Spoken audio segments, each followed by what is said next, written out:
the silent power of observation.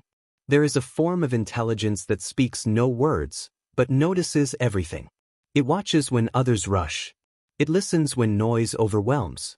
It sees beyond what is shown, and beneath what is said.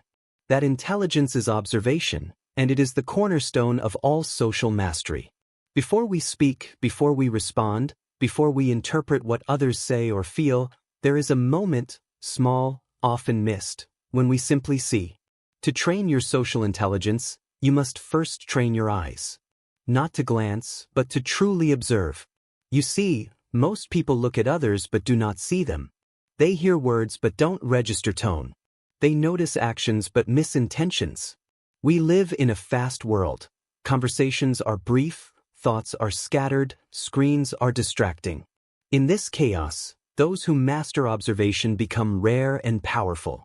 But observation is not about being passive. It is an active, deliberate engagement with the present moment. It's scanning for nuance. It's being fully alive in a room while others are half present. Imagine walking into a room and picking up on the subtle tension between two colleagues.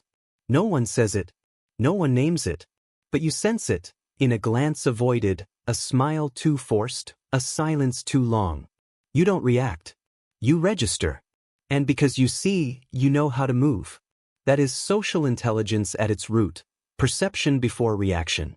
Observation is your silent advantage.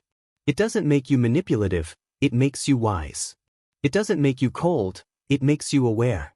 When you start to observe more deeply, patterns emerge. The coworker who always interrupts is driven by insecurity. The friend who never maintains eye contact hides shame. The stranger who stands too close doesn't understand boundaries. None of this is personal, but all of it is visible to those who are trained to see. What separates a socially intelligent person from everyone else isn't just their charm or their eloquence. It's the way they can read a room before they speak. It's the calm they bring into conversations. It's the precision in how they respond, because they aren't reacting to noise, but to truth.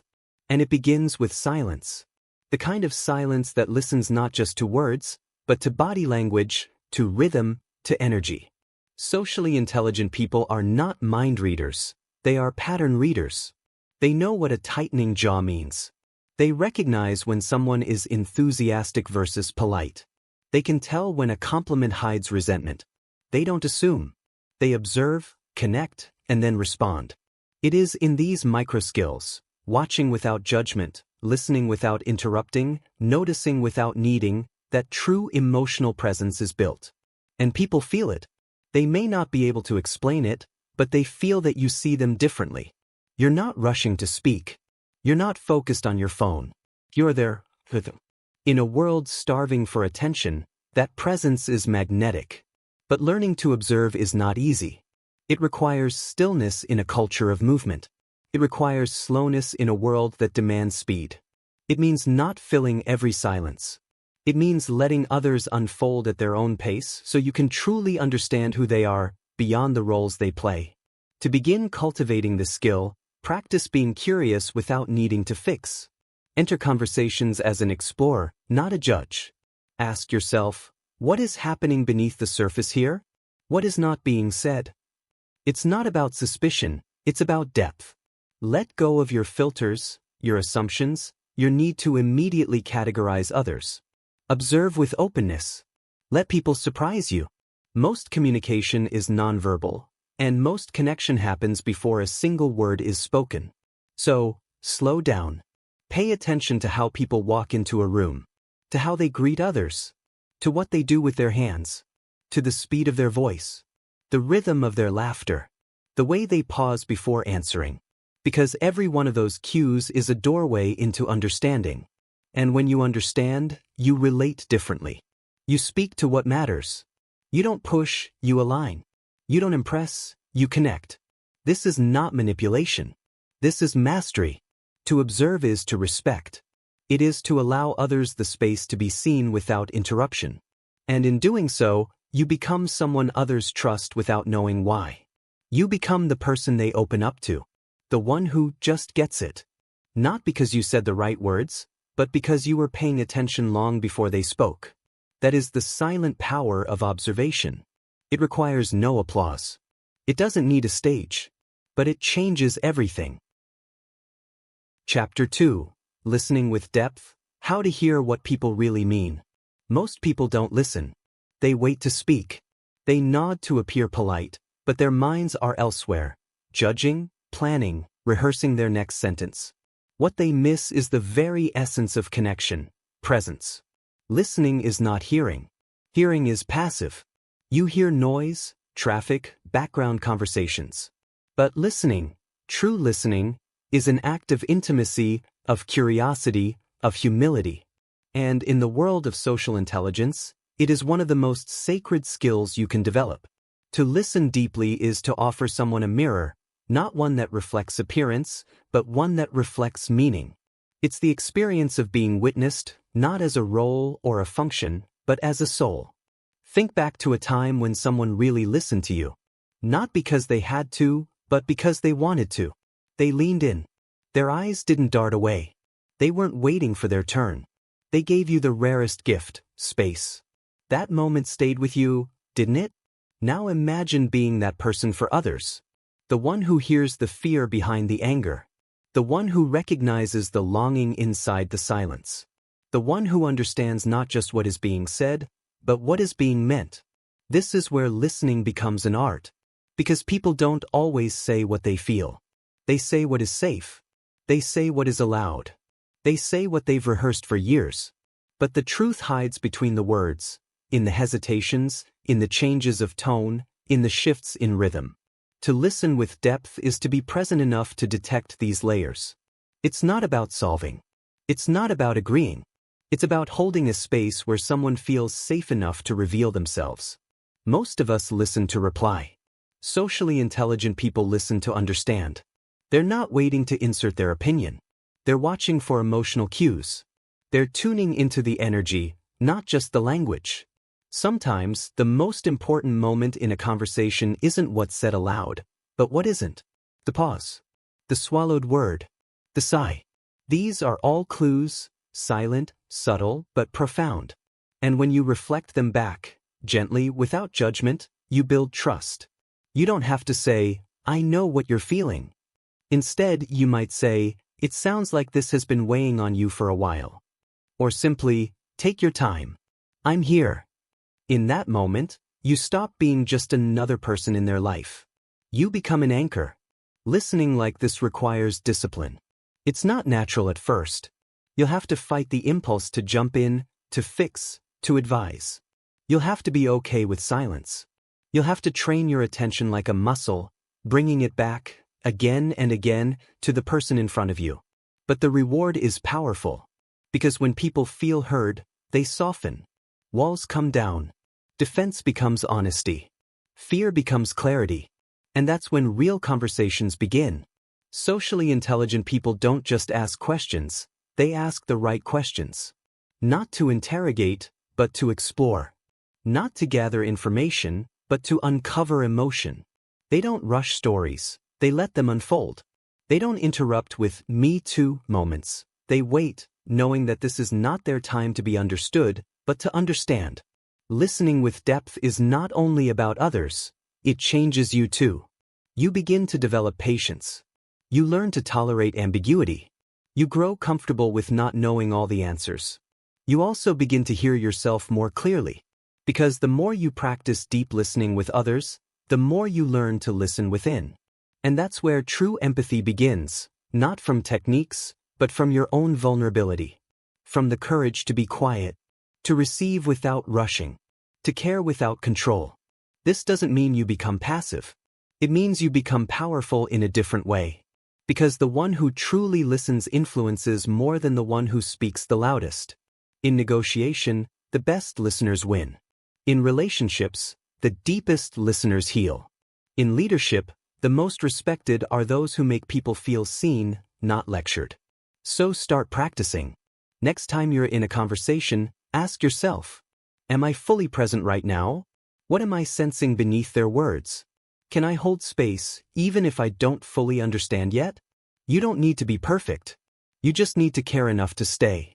Because when someone realizes you're truly listening, not just to the facts, but to the feelings. They open. They remember you. They trust you. And trust, once built, becomes the bridge to every kind of meaningful interaction. So listen, not just with your ears, but with your attention, with your heart, with your stillness. Because listening, when done right, is not a skill. It is a gift. Chapter 3: Emotional Mirrors: How People Reveal Themselves Without Knowing It. We think we hide so much. We train our faces to smile when we're hurting.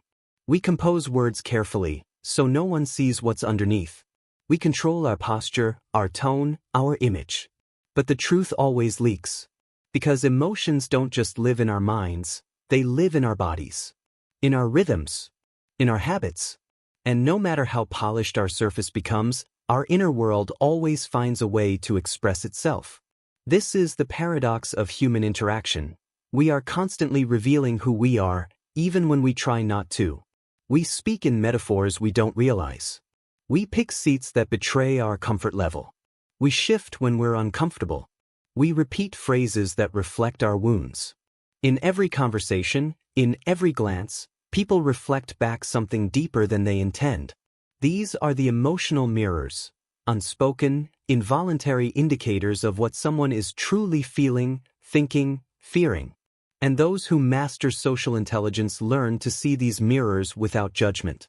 They know that what people reveal isn't always conscious. It's instinctive, automatic, raw.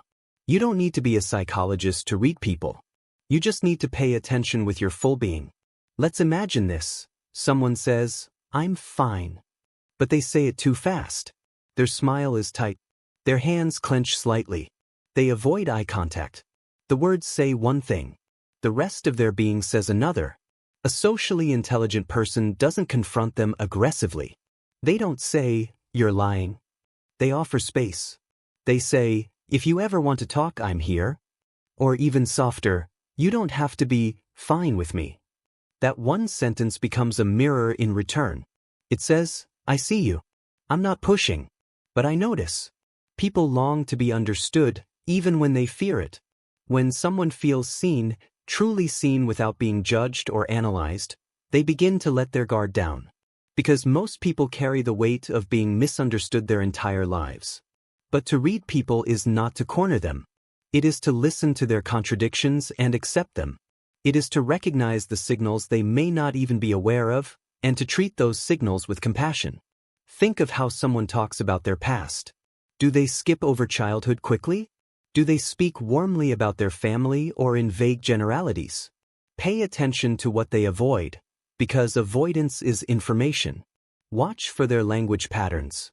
Do they say, "I always mess things up," with a smile that hides pain? Do they over-apologize for minor things?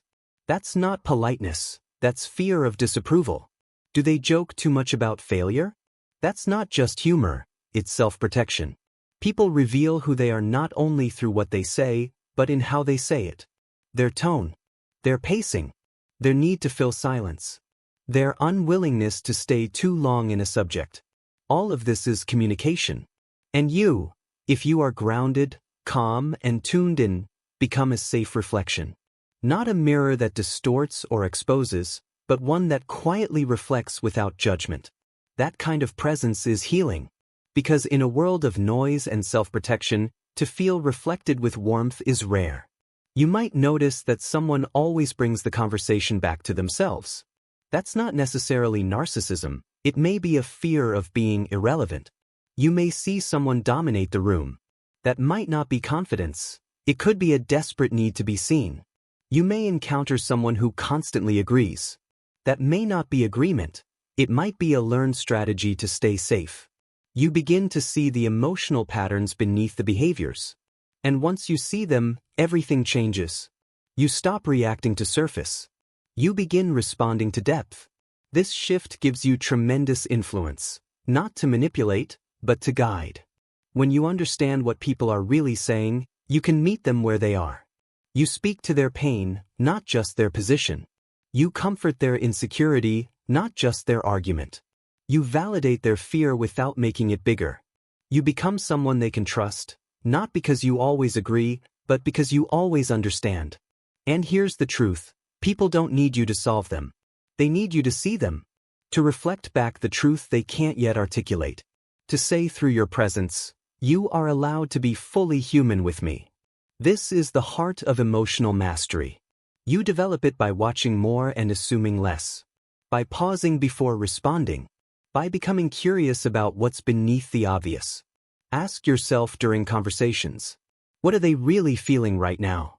What are they afraid to express? What patterns keep repeating? And ask yourself with compassion, not control. Because the more you master emotional mirroring, the more you become the person people run to, not because you have the answers, but because you offer understanding. And understanding is rare. In a world full of mirrors that distort, be the one that reflects truth gently. Be the one that listens to tone, to energy, to silence. Because people are always revealing themselves. And if you know how to see, you will know how to love them better, lead them wisely, and connect with them deeply. That is social intelligence. And it begins, always, with presence. Chapter 4. The Energy Exchange, How Emotions Move Between People. There is a force that moves through every human interaction. Silent, invisible, undeniable. It's not what's said. It's not the gestures or even the thoughts. It's the energy we carry and how it's exchanged. You feel it when you walk into a room and sense tension before a word is spoken. You feel it when someone smiles at you and the warmth touches something ancient in you. You feel it when you speak your truth and someone meets it not with answers, but with presence. That force is emotional energy. And whether we are conscious of it or not, we are constantly transmitting and receiving it. We are energy fields interacting. All the time. When you develop social intelligence, you become more than just a good communicator, you become a translator of emotional atmospheres. You walk into spaces and feel them, not just see them. You speak in a way that harmonizes with the room, not fights it. You begin to understand that words are only the outer shell of connection. Energy is the core. Every person brings a frequency. Some bring calm, like a still lake. Some bring restlessness, like static in the air. Some lift the vibration in a room just by being themselves, open, grounded, attuned. Others drain it not because they are bad, but because they are carrying unresolved chaos. The beauty of social intelligence is learning to navigate these frequencies without absorbing them. It's being aware of what belongs to you and what doesn't. Because if you are not conscious, someone else's energy can become your state. You may find yourself irritated after spending time with someone negative, or suddenly anxious after a meeting that felt off, or depleted after a conversation that required you to hold the emotional weight for two. This is not weakness. This is sensitivity. And sensitivity is not something to shut off. It's something to master. To master it, you must first recognize the nature of emotional energy. It is contagious. It is directional. And it is modifiable. Contagious means that you can catch someone's mood without meaning to. That's why laughter spreads.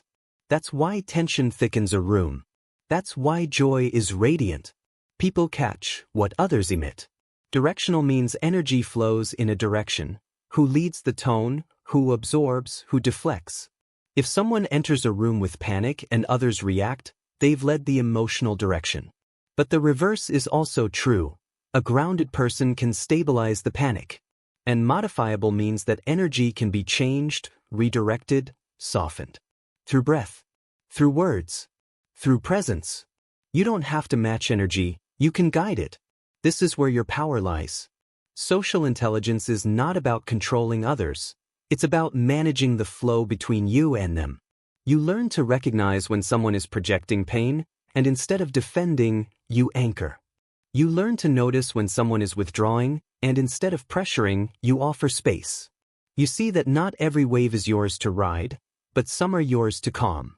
This changes everything. Because instead of reacting, you begin responding with awareness. And the first step to that awareness is attunement. Attunement is the subtle skill of being present enough to notice shifts, emotional drops, tension spikes, energy surges.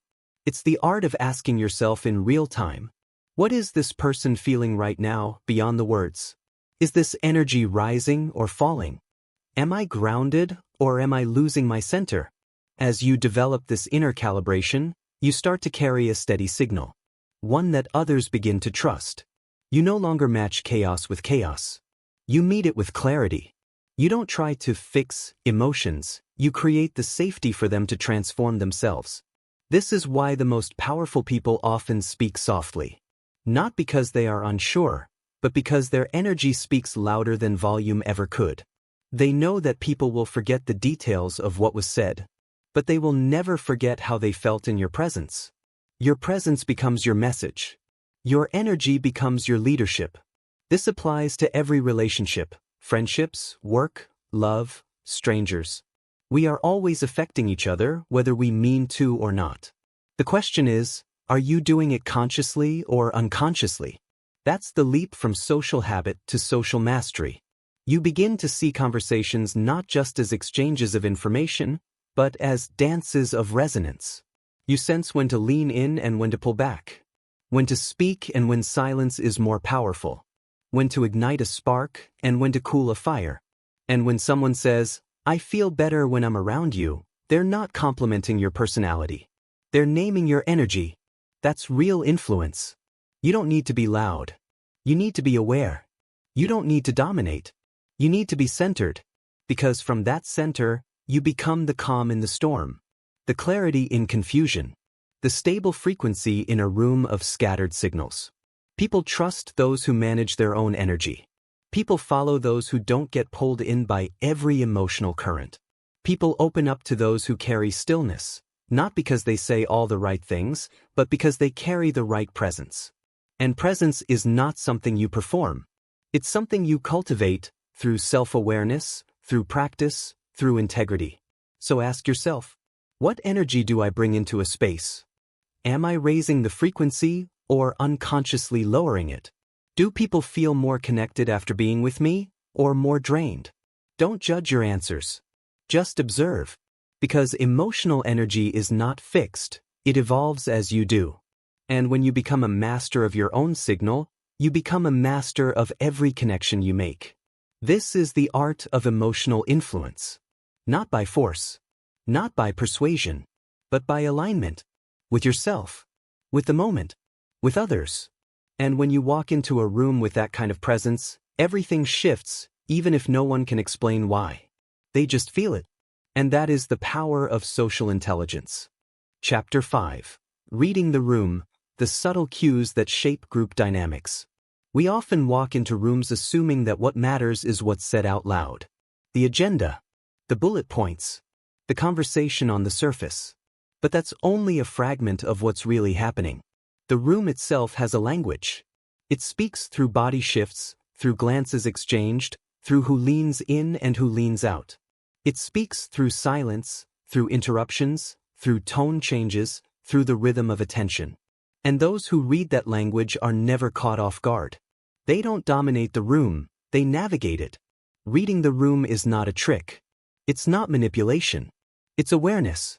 Because every room is a living system.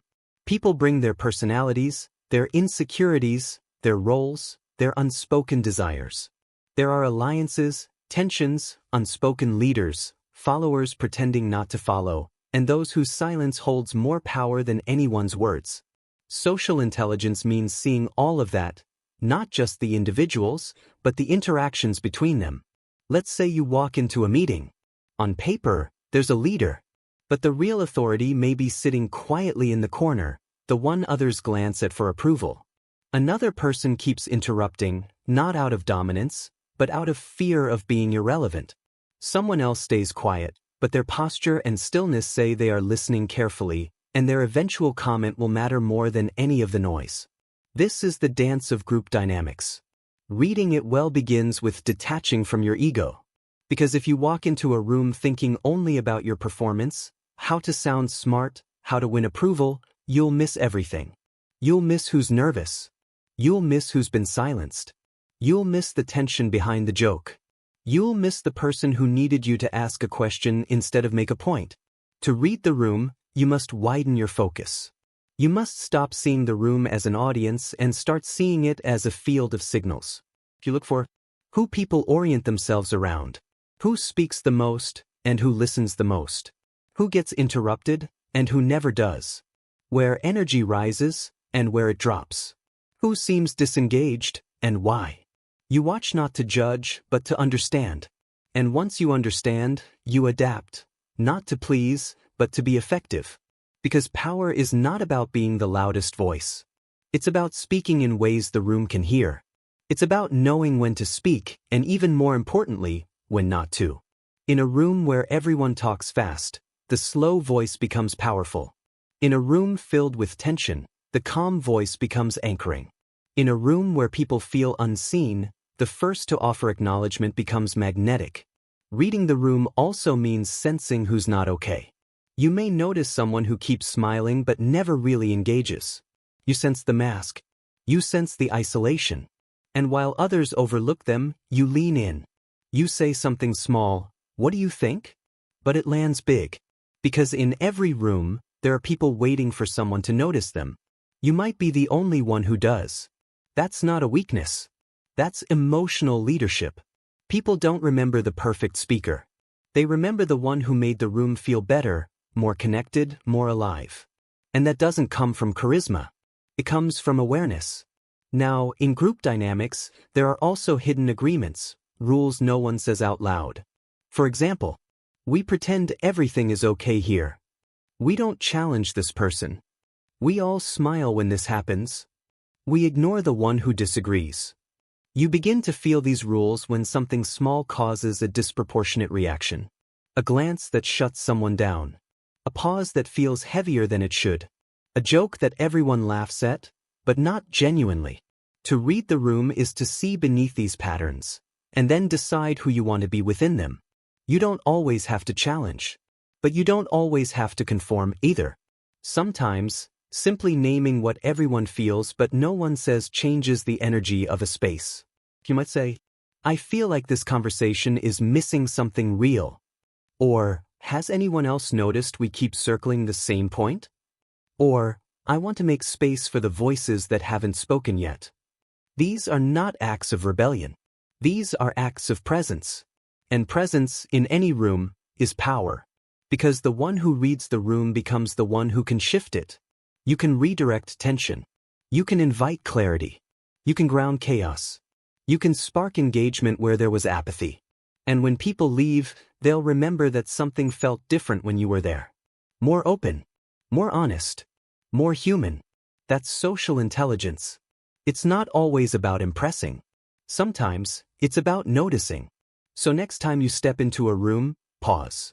Before you speak, read. Before you influence, observe. Before you act, attune. Because the room always tells a story. If you listen closely, you'll know exactly how to become part of it, without losing your truth. And when you can do that, you don't just win the room. You raise it. Chapter 6. Boundaries and Emotional Responsibility, Protecting Your Energy Without Closing Your Heart. One of the most misunderstood aspects of social intelligence is the idea that empathy means being endlessly open, constantly available, and responsible for how others feel. But real mastery lies in something far more powerful: learning how to protect your energy without losing your capacity to care. Boundaries are not walls. They are not selfish. They are not cold. They are clarity. They are respect. They are self-awareness in action. And in a world that often blurs emotional lines, boundaries are what keep you aligned with yourself. You cannot read others well, respond to them wisely, or connect deeply if you are constantly absorbing everything they feel. Because without boundaries, empathy becomes overload. Connection becomes depletion. And presence becomes exhaustion. Let's start with something most people struggle to say. I am not responsible for everyone's emotions. This is not cruelty. This is emotional responsibility. There is a difference between being aware of someone's pain and carrying it. Between being compassionate and being consumed. Between holding space and losing yourself inside it. Many people confuse boundaries with rejection. They worry, if I say no, they'll think I don't care. If I ask for space, I'll seem cold. If I stop absorbing their pain, I'll be a bad friend/partner/leader. But the truth is, the clearest people are the safest to be around. Because you always know where they stand. You don't have to guess how much is too much. You don't have to walk on eggshells. You don't have to wonder if they're silently resenting you while nodding along. A person with boundaries says, I want to support you, but I need to protect my peace too. I'm here, but I can't be your solution. This is hard and I'm willing to listen, but I also have limits. This kind of honesty is rare. And it's powerful, because it builds trust. Social intelligence without boundaries turns into emotional codependence. You begin to lose your ability to distinguish between what's yours and what's theirs. You begin to silence your own truth for the sake of comfort. You begin to shapeshift not out of love, but out of fear. Boundaries bring you back to center. They allow you to listen deeply without becoming tangled in the story. They allow you to care without collapsing.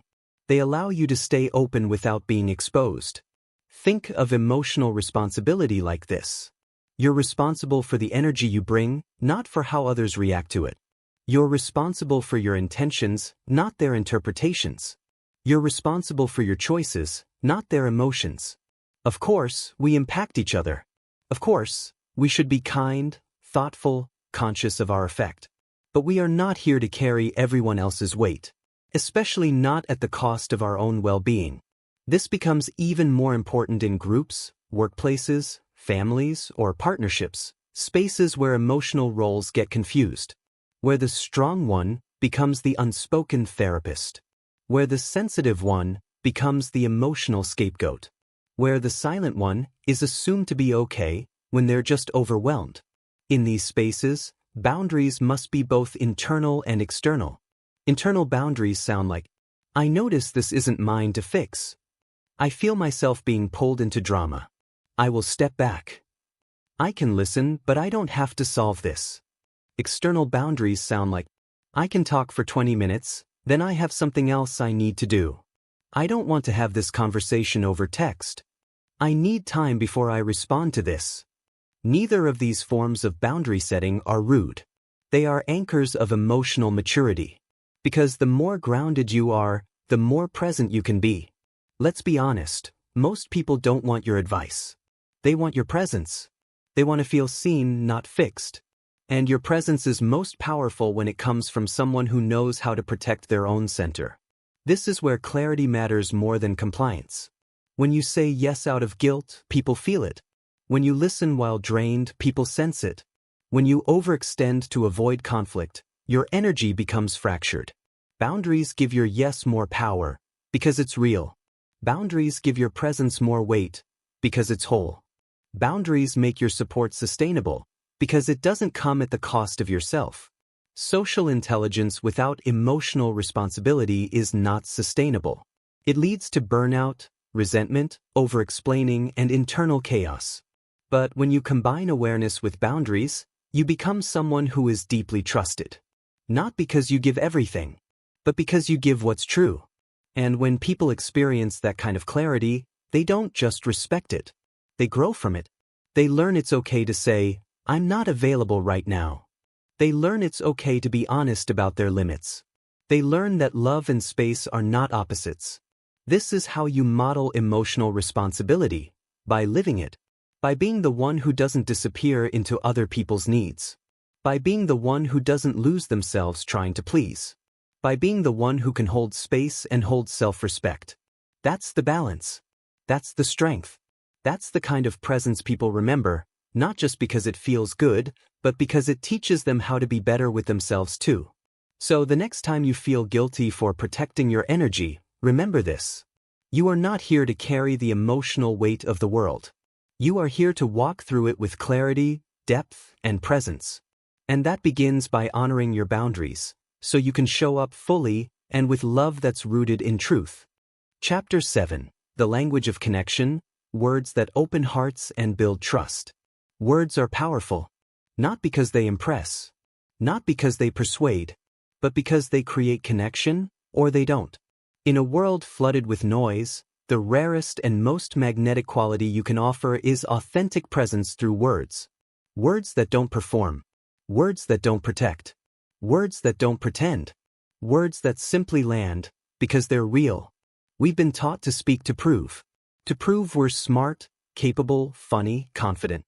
But social intelligence begins with a shift. You stop speaking to prove and start speaking to connect. And that changes everything. Because the language of connection is not about having the right answer.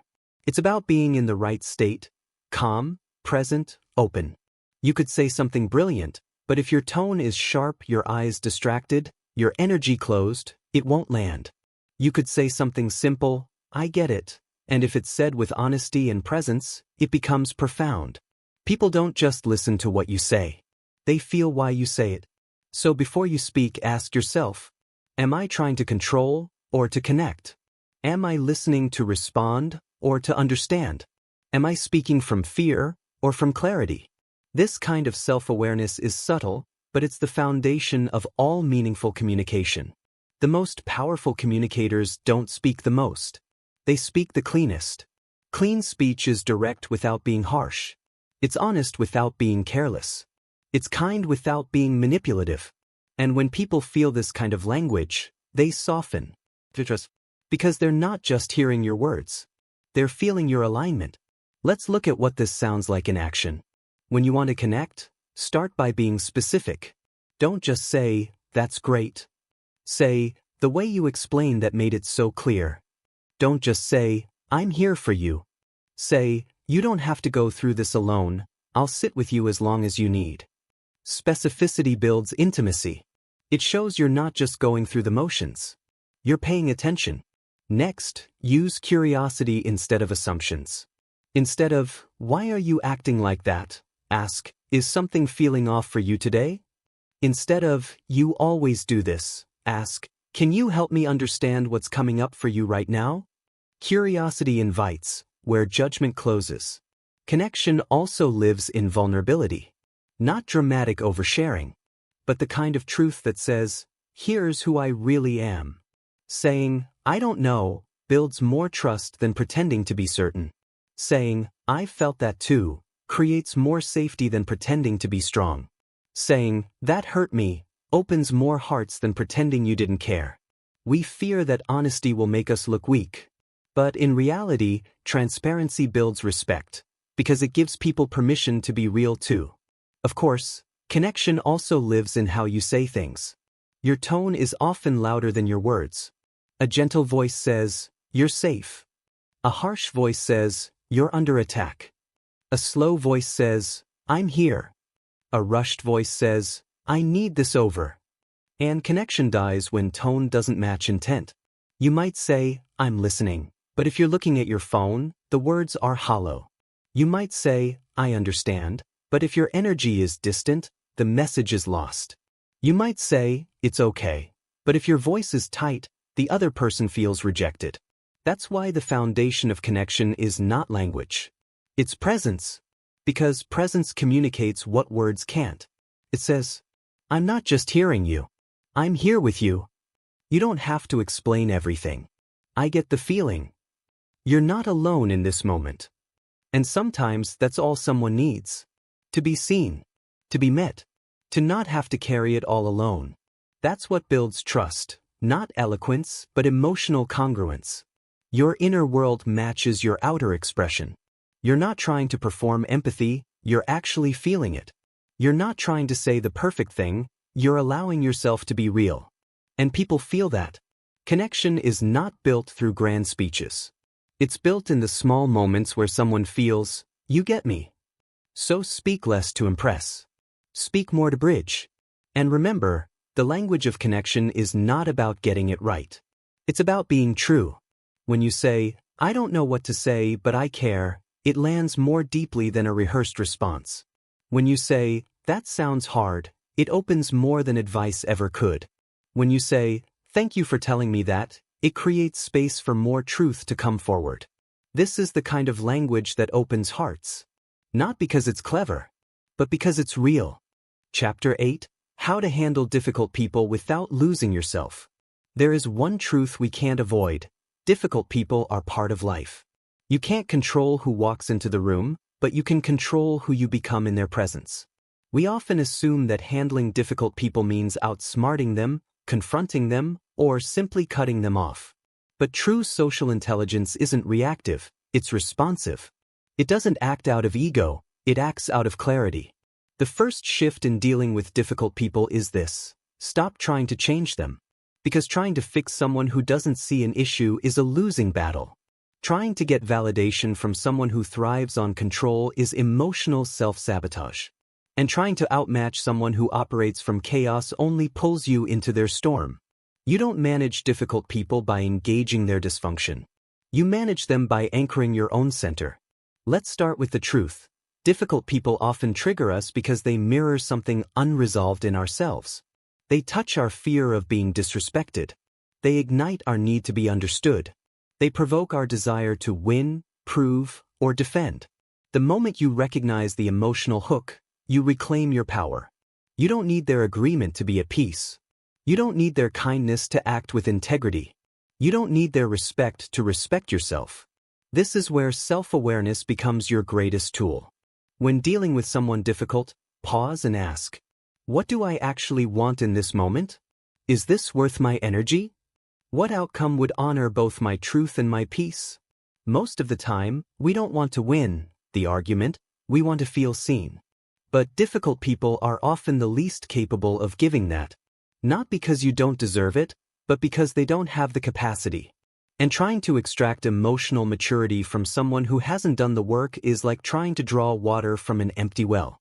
So you adjust, not your values, but your expectations. You begin to speak with clarity, not compliance. You begin to act from choice, not reaction. You begin to listen without absorbing, and to engage without entangling. Here's what that looks like in practice. When someone is aggressive, you don't match their fire. You become water. I hear that you're upset. I'm open to talk when we can do it calmly. When someone is manipulative, you don't try to outplay them. You speak plainly. This doesn't feel clear to me. Can we stay with the facts? When someone is passive-aggressive, you don't decode their signals. You name them. If something's wrong, I'd prefer we talk directly about it. When someone gaslights, you don't over-explain. You stand firm. I know what I experienced and I'm okay standing by that. These are not acts of defiance. They are acts of emotional sovereignty. You're not fighting.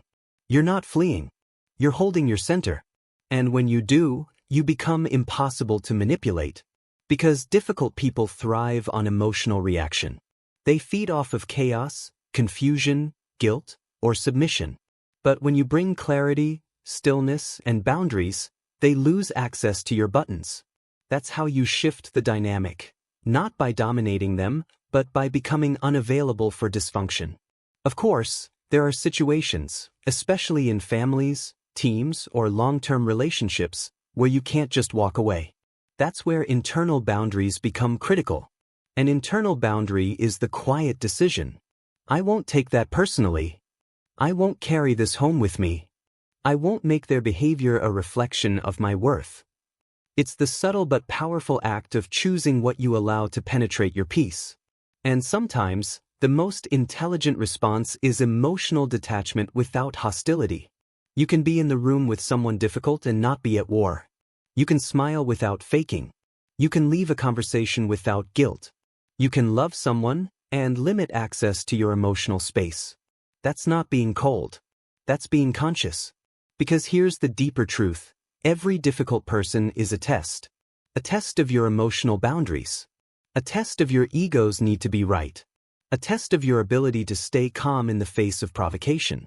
And when you pass the test, not by defeating them, but by remaining yourself, you grow in strength. You stop trying to get peace from them because you realize peace was never theirs to give. You stop trying to make them understand because you understand yourself. You stop chasing fairness from someone who's operating from a fractured place because fairness isn't always available, but freedom is. Freedom to disengage. Freedom to respond differently. Freedom to no longer be defined by their chaos. So the next time you're faced with someone who drains, blames, attacks, or manipulates, pause. Don't ask, how do I fix them? Ask, how do I stay whole in their presence? Then act from that place. And slowly, you'll find that even in their storm, you remain the sky. Chapter 9. Social Intuition. How to trust your gut without judging too fast. You've felt it before. that subtle tension in a room, that flicker of doubt during a conversation, that unspoken signal that something is off even when nothing is said. This is your social intuition, your internal compass for navigating human connection. And it's powerful, not mystical, not magic, but deeply real, because your nervous system is constantly reading cues, micro-expressions, shifts in tone, pauses that last just a moment too long, smiles that don't reach the eyes that say something the words never do. We often downplay it. Maybe I'm overreacting. But what if you're not? What if you're just finally listening? Social intuition is the ability to read a situation without needing all the facts, to feel the emotional temperature of a moment, to detect tension before it explodes, to sense openness or resistance before it becomes explicit. It's what helps you walk into a room and know who's safe, who's posturing, and who's pretending. It's what helps you recognize when a conversation is shifting from authentic to performative. It's what tells you when to lean in and when to walk away. But there's a catch. Your intuition is shaped by your wounds just as much as by your wisdom. If you've been betrayed, your gut might scream, danger, at the first sign of closeness.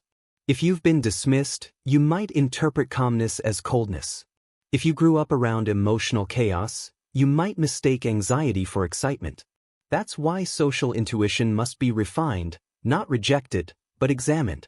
Because if you always trust your gut without question, you might miss connection. But if you always doubt it, you'll miss yourself. So how do you find the balance? You begin with curiosity. When you feel something off, pause. What exactly am I noticing? Is this familiar, or is it actually new? Am I reacting from the past or responding to the present? Intuition becomes sharper when you slow down the process. You don't rush to label. You observe. You feel. You give your perception space to breathe before your mind turns it into a story. For example, you meet someone who seems too charming. Instead of jumping to, they're fake, notice. They're leading with charisma, but I don't feel depth yet. Let's stay aware. Or, someone doesn't respond to your message. Instead of assuming rejection, check in. I feel ignored. But could they be busy? Is this about them, or about me needing immediate affirmation? This is how you evolve from judgment to discernment. Judgment reacts. Discernment reflects. Judgment says, I know what this means. Discernment says, let me stay open and grounded until more is revealed. The more you practice discernment, the more refined your social intuition becomes. You stop seeing people as black and white. You start recognizing layers. You see that the loudest person in the room may be hiding the deepest insecurity. That the quietest person might hold the most wisdom. That kindness can be sincere or performative. That confidence can be genuine or armor. And you start trusting your body more than your narrative. Because your body knows. It knows when someone's energy doesn't match their words. It knows when you're shrinking to keep the peace. It knows when you feel safe, even if nothing obvious has been said. Your social intelligence increases every time you listen to that knowing, without letting fear distort it. You learn to say, I don't have to explain why. Something feels off, and that's enough. This person hasn't done anything wrong, but I don't feel resonance. I'll honor that. I want to believe what they're saying, but I need more consistency before I trust. That's not judgment. That's self-protection with integrity. And it allows you to navigate relationships with both openness and caution, without sacrificing either. Because yes, it's possible to trust and verify. To be kind and boundaried. To stay open and still listen to your inner signal. The world pushes us into extremes. Don't trust anyone. Give people the benefit of the doubt.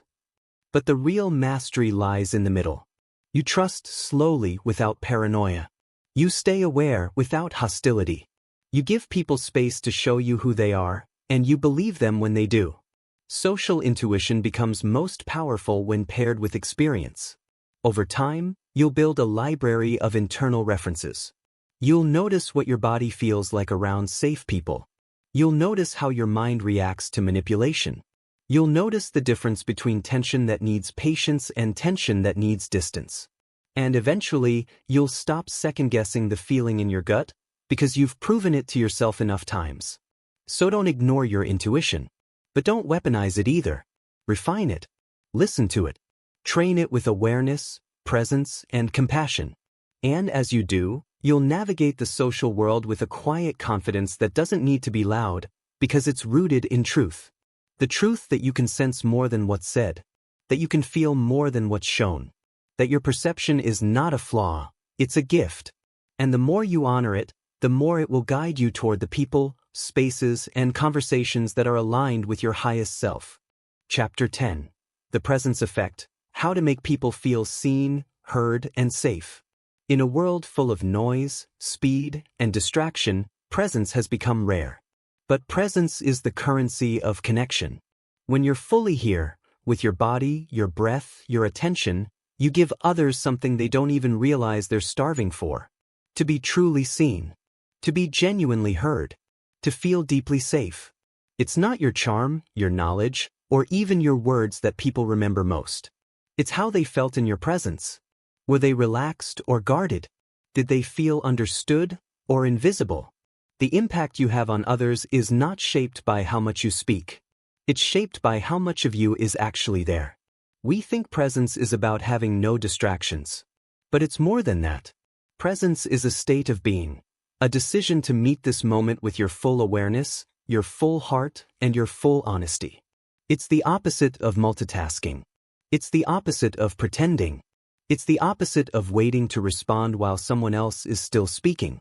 Presence is noticing the pause between their words, the flicker in their expression, the way their voice changes when they say something they care about.